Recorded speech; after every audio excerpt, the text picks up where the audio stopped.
We're going to move on to talking about different methods of building your fire and smoking and grilling. Right now we're talking about building your fire for a hot and fast grill.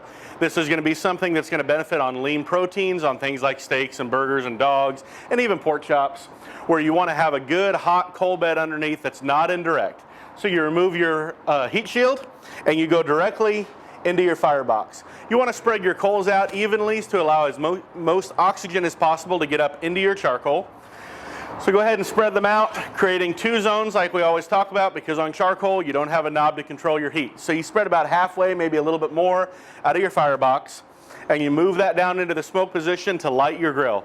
Put your fire gel or your cubes or whatever your preferred method of lighting is down in the ash pan, slide it under, and allow the grill to go ahead and heat up. Again, always light with the lid open to allow the most amount of oxygen to get into your fire.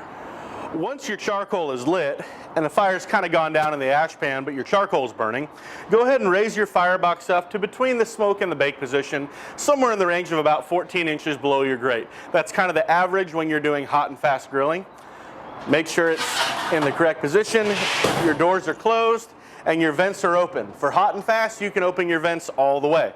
Now go ahead and put your protein on, making sure you realize where your zones are, so if something starts to get a little burned or a little too hot, you can move it off to the cooler side.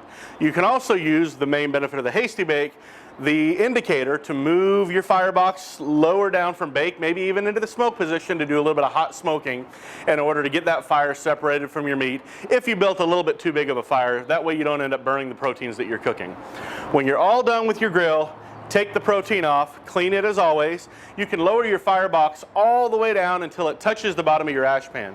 If you have a good bed of ash from a couple previous cooks, that'll snuff out the rest of your fire and allow a reserve of charcoal for the next time you start grilling.